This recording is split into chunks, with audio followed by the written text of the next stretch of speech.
Hello, everybody, and welcome to another episode of Ask Jameen. I am Nikki Willis, and I'm Jameen. Well, babe, we are trudging right along through first quarter. Market is crazy right now. Very, very low inventory. So basically what that means, I know maybe you've heard something is a buyer's market or a seller's market. So a buyer's market is when the buyers have so much inventory, they can kind of take their time and what they want to buy. It's basically the ball's in their court, right? But a seller's market, which is what we're in right now, is the flip side, right? So the inventory is super low. And everybody's kind of chomping at the bit for the same houses. And so it's super competitive right now. And the question of the day is, how can I increase my chances of getting my offer accepted? So, like I said, it's a seller's market. It's very, very competitive. People are putting in multiple offers right now. And that's the way 2020 has fared out so far. So 2021. Oh my God, 2021. It is 2021. I am tripping. So that's how 2021 has fared out so far. So how do we get our offers accepted in a competitive market? Right. So like you said, this market is just bonkers right now. Yeah.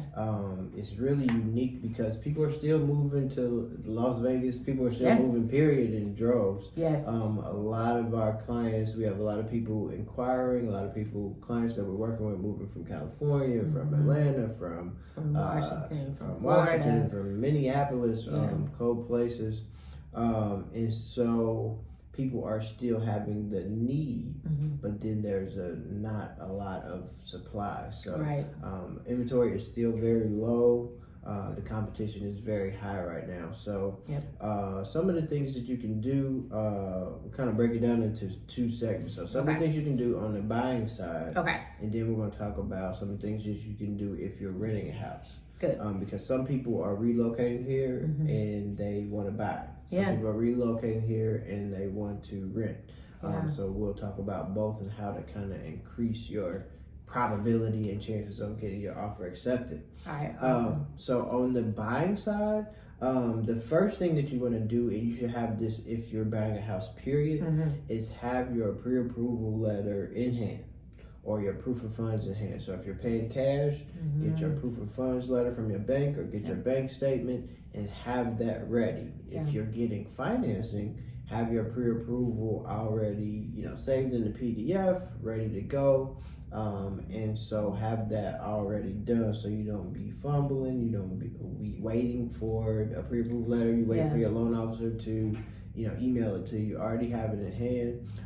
And when you find that property, you submit it with the offer. Okay. So if you have a pre-approval letter, proof of funds, you can write in the contract that you'll provide it within 1 day or 3 days. Submit it right when you submit the contract. Okay. So the people who own the house can see right off the bat, along with your contract, that you already have your financing in order, or you're paying cash, whatever the situation may be.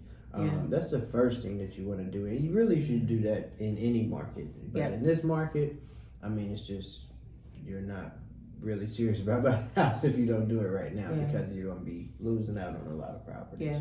So for that person that says, well, I don't want the seller all of my business, or I don't want them to know how much I'm pre-approved for, what do you say to that buyer? In the market that we're in, you have to know what it takes to get a contract accepted. And it used to be, back in the day, we should scratch out the price that people were pre-approved for. That was great when you had a little bit more leverage and you can negotiate. But a lot of times right now, you're paying the list price or even higher to just get the property. Right. So you're negotiating to get the property versus negotiating, a sliding scale of price. But that's kind of like a thing of the past, to where you don't put the dollar amount on the pre-approved letter. And just because you're pre-approved for an amount doesn't mean that you're willing to pay a lot higher. So it just lets the seller know that you're qualified.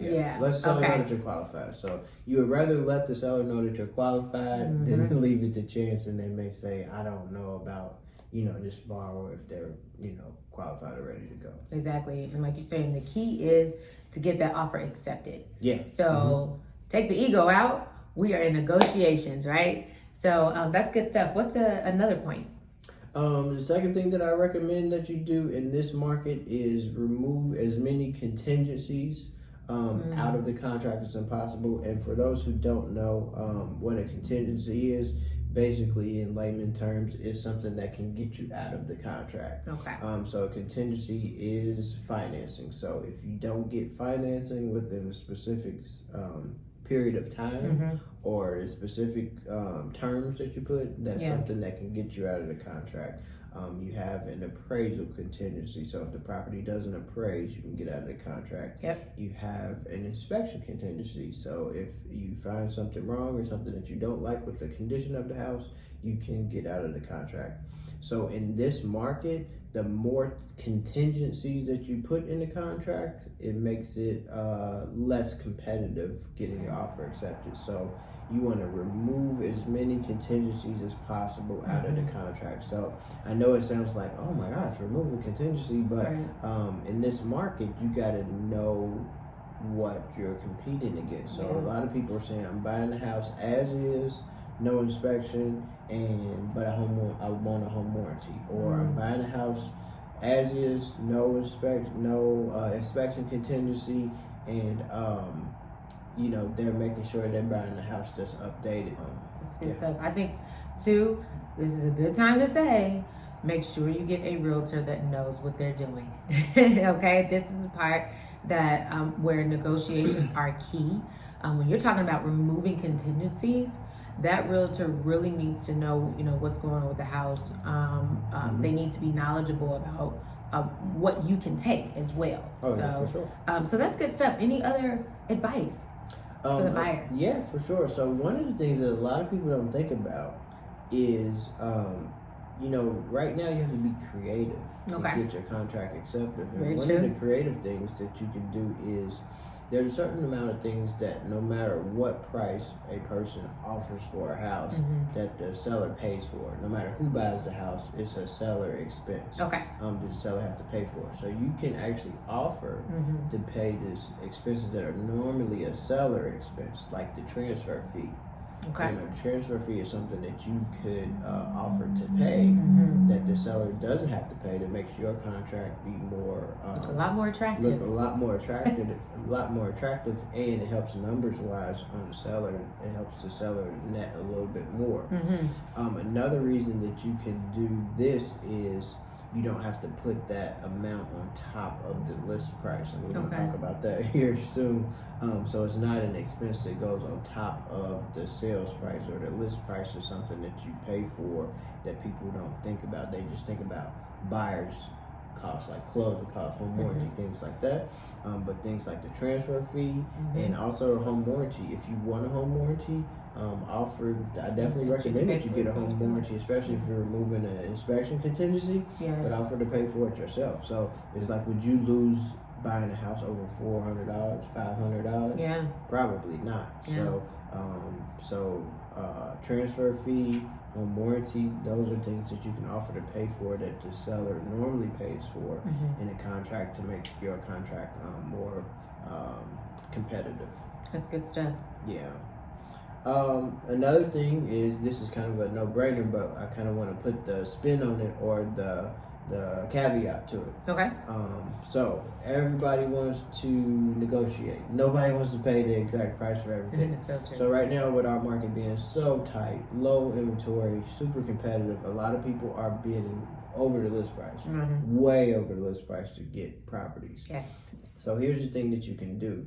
You can stipulate in the contract that if the house doesn't appraise for what you bid over the sales price or the list price, that you will pay the difference if it doesn't appraise. So let's kind of break it down into numbers. So let's say house is $200,000. That's the asking price. You may bid $208,000. Okay. All right. So we get our appraisal. The house may only appraise for $205,000. So if that house appraises less than the sales price, then you're willing to pay the difference, which would be $3,000 in this scenario. Okay. Now, from the buyer's perspective, right? They've got this pre-approval letter for, let's say, $210,000. It's appraised at 205. What does the bank cover?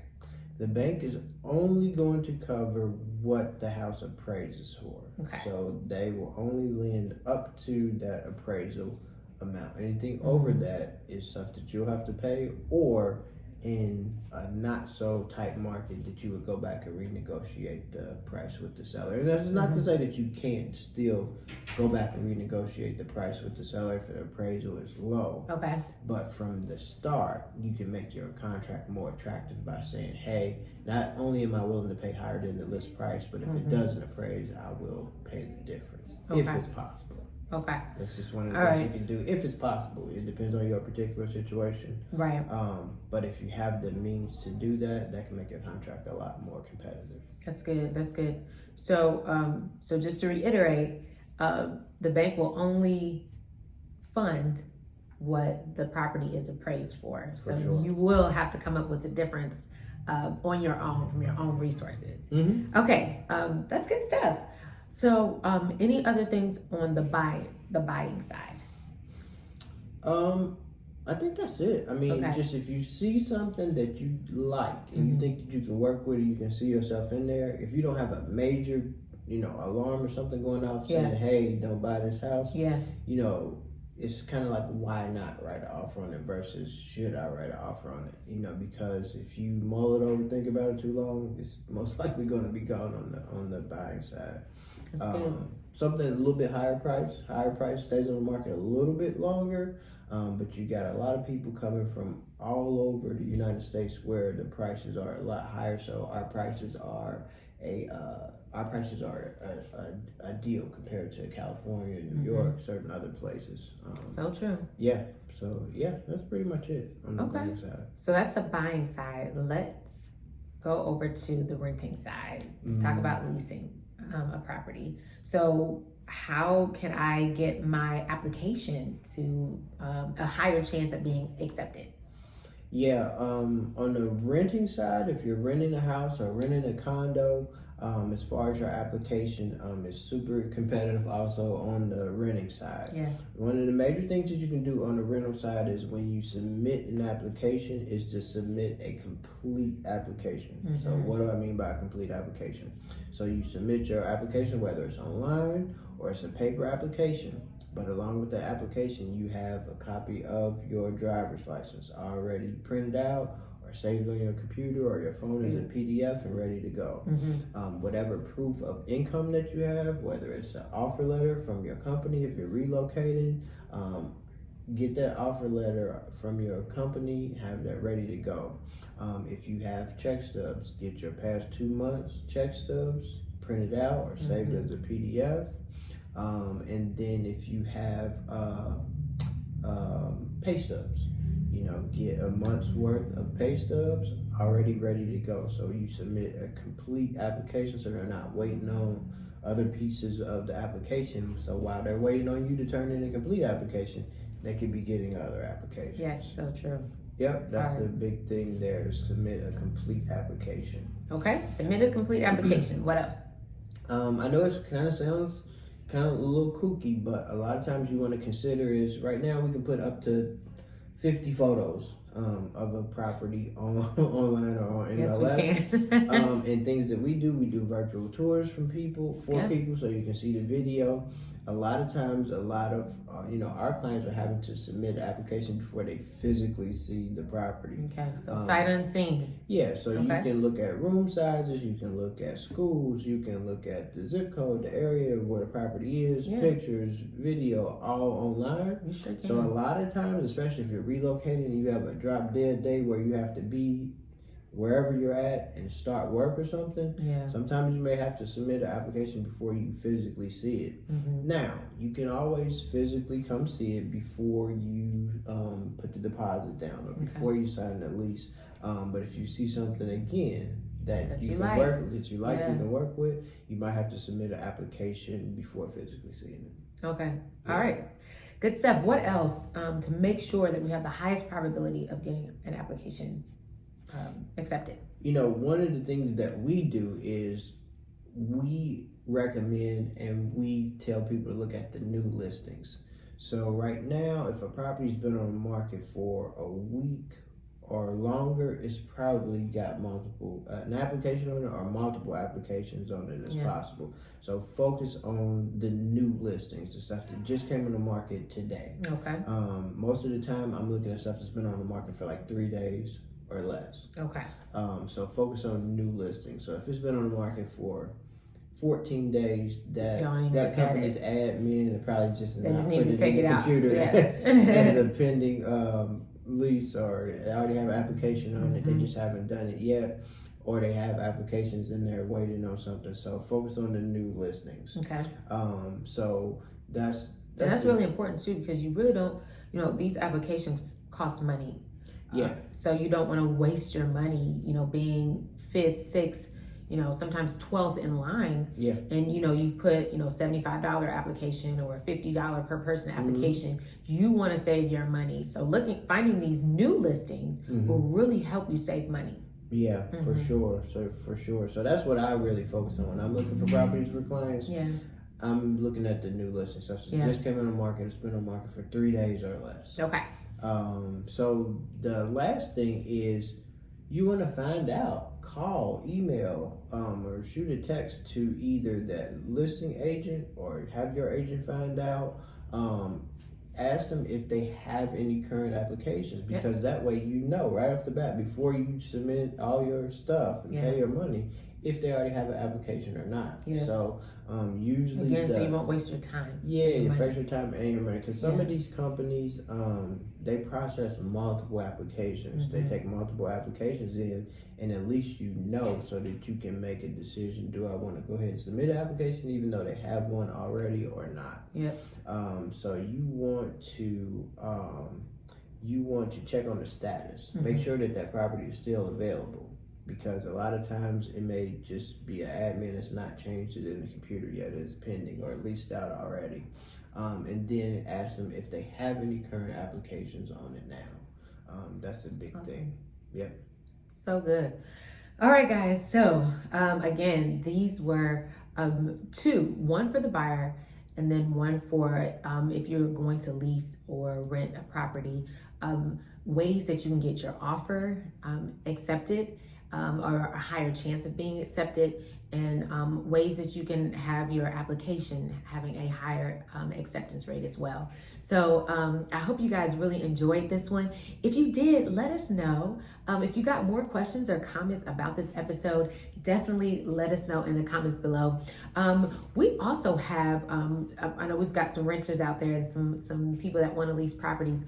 We've got some other episodes, and I will list those in the description below about, how to prepare to lease a home or lease a property, especially those of our friends who are moving from out of town and relocating here to Las Vegas. So I'll put those in the description below. And if you have any questions for us, make sure you give us a call, 702-249-9061. You can also email us at the Willis Team LV at gmail.com, or you can visit our website at thewillisteamlv.com. Thank you guys so much for joining us, and we will see you guys soon. Take care. Bye.